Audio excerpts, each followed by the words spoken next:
Hello guys, this is Bonus Major here, bringing you some commentary over a... What is it? It is a 42-1. That made me sound so cocky, like I was trying to big it up. Like, what is it again? Oh yeah, that's right, a 42-1. I actually did forget it for a split second, because, like I've said before, there's no score tracking in theatre mode. It drives me insane. I hate it. I like seeing my score, but apparently Respectable told me the other day that you can go on Halo Tracker and find your gameplays or something like that, and you can see your scores on there. So yeah, I suppose I should take Schmeckledorf's advice, but I'm actually too stupid to take people's advice, so there we go. So it's a complex map. It's complex on 6v6, and, you know, I used to whine about freaking complex and say, oh, it's so bad, I hate complex. But actually I've kind of changed my mind, because, you know, for 6v6 and big team, it's fine. It's splendid. But I did hate Infinity, there's no denying.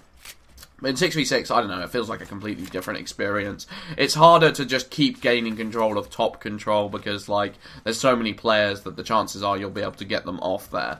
Although the counter-argument to that would be that you can put 6 people up there and then it's harder to remove them. But I would still argue that, like, you're going to have a hard time staying out in the open on top middle without getting a lot of shots on you. And as you can see, this is a pure example of their players' stupidity. I could have gotten an overkill. That would have been a montage player's, you know, dream, seeing that setup of them just standing in the hill. Although, quite frankly, it would have looked set up because they literally were playing that bad.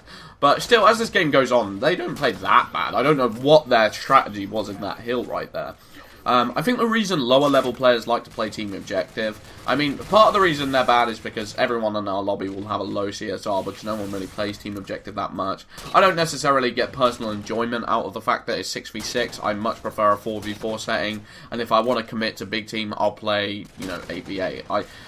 It kind of annoys me that this is our only way of playing King of the Hill, because King of the Hill definitely used to be my favourite playlist. There's no denying that. When Halo 4 first came out, I actually didn't enjoy it very much. That was terrible grammar, sorry. I didn't enjoy it very much at the very beginning, because, I don't know, like, it just, Infinity Slayer, a lot of players seem to play defensive at first. I hadn't necessarily worked out a way to counteract that. I hadn't found regen, so I didn't know I could rush as hard as I wanted to. So at the beginning I thought, I don't know, it just wasn't my sort of game. But I used to play King of the Hill, and King of the Hill was just so frantic, fast-paced. You know, people were forced to try and go to the hill, and everyone would meet up in the middle, and it became such an insane battle. And it kind of depresses me that we don't get to play that, like, especially like 4v4 King of the Hill on Haven. Like, that used to be a godsend, and I know Dragoon used to agree with me that King of the Hill, I think that was his favourite playlist, he said at one point, and I just love it. So yeah, I don't really play team objective that much, and the other reason is because, and this is a reason why I like these sort of players, why I respect them at least. Like, I don't count these players as horrible players, you know. I don't think, oh my god, these are the worst people, these are the scum of the universe, look at them, they're so terrible. Because at the end of the day, I think the reason they're playing team objective is because they know that their shot isn't the best, they know that their skill isn't the best, so they're just playing the objective as hard as they can, because they know that is a way for them to get a win. And that is some serious advice I give you, like, if you're not necessarily the best, your aim isn't necessarily the best, and your gunplay, your gameplay isn't necessarily the best, you're not going to provide much in the way of kills for your team, and you're going to just be funneling a lot of deaths, you should definitely play an objective game type, because otherwise you're kind of being a little bit selfish, because you're trying to be the Slayer, you know, you look up to the YouTubers on YouTube, and you look up to the better, more skilled players, so you want to be like them, but instead you are you're like harming the good of your team and harming the win ratio of your team in order to try and practice being the Slayer, even though you might not necessarily be the best at first. And although I make that argument, that is no doubt what I did when I was younger, because I just wanted to be a Slayer. But it's still a piece of advice I would try and give people. Like, just try practicing on objective. At least you can, you know, you're not harming. Like, Infinity Slayer, deaths count so much. And if you're just constantly dying, if you're in meat grinder syndrome, and just die again and again, you are not helping your team. In fact, you're massively hindering them.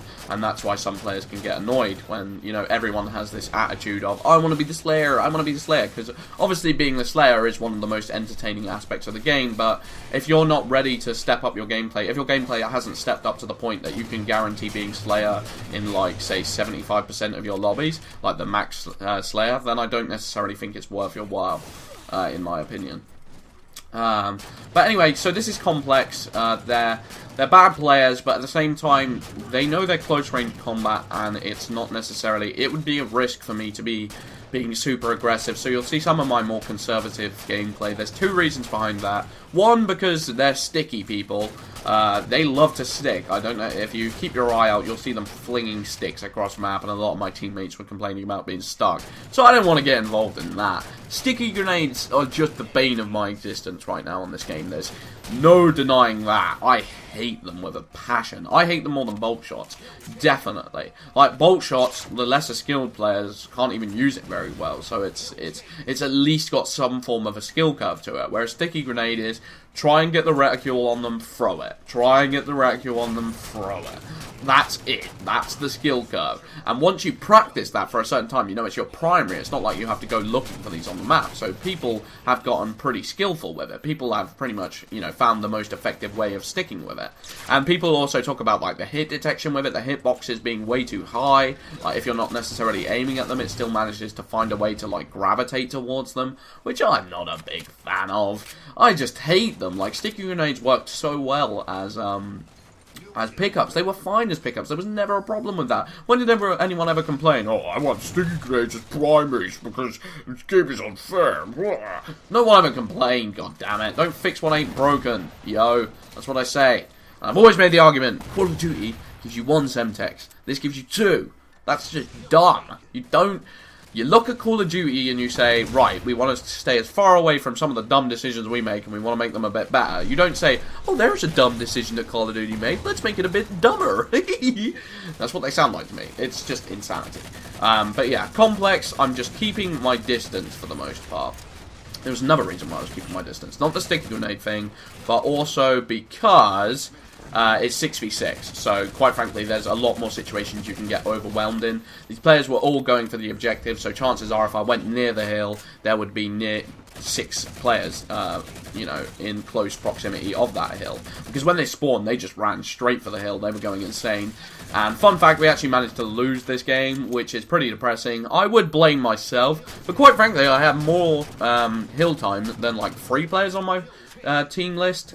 Silly Solomon actually did a very good job of trying to get the hill. He said, well, partly because he didn't want to look like garbage if we lost the game, and he didn't want to look like he was part of a team that made us lose.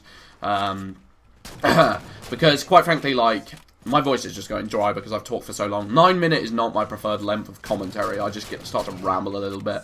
But anyway, so Silly Solomon, he's going for the win right now because basically I said to him, he said to me, oh yeah, but this is a loss, Adam. This is going to look embarrassing. And I was just like, no, it won't look embarrassing. It will make you look embarrassing because I'm just going for a Slayer. You know, I am being the Slayer of our team and I'm getting a lot of kills.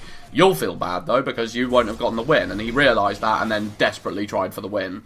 And he did a pretty good job. He got like 1 minute 35, but no one on our team wanted to go for the hill. I think everyone was a little too concerned and too caught up in the moment of trying to murder these noobs. I mean, he's driving a mongoose. That's not necessarily the best strategy in a complex King of the Hill game, let's be honest, at the end of the day. But I like these players. They actually stayed in the lobby for like 3 games with us. They weren't rage quitters. They wanted the win, and they got this first win, and they were like, right, we got a win, so let's carry on playing. I love that mentality. It's so refreshing to see lower level players have such a good mentality towards the game. Like, they clearly weren't getting particularly as frustrated as I would have been in that situation, and they were just carrying on to play the objective and wanted to win. You've got to respect that in a lower level player, and I think it's an attitude that can, you know, promote. You know, it lets people like you more. It lets other players respect you more because they know that you're not just a garbage player who's just settling for being a garbage player and trying to be better than they actually are. You know, they respect the fact that you're trying to go for the objective and trying to be a team player. I've been Modest Major. I hope you guys enjoyed this commentary. Peace out.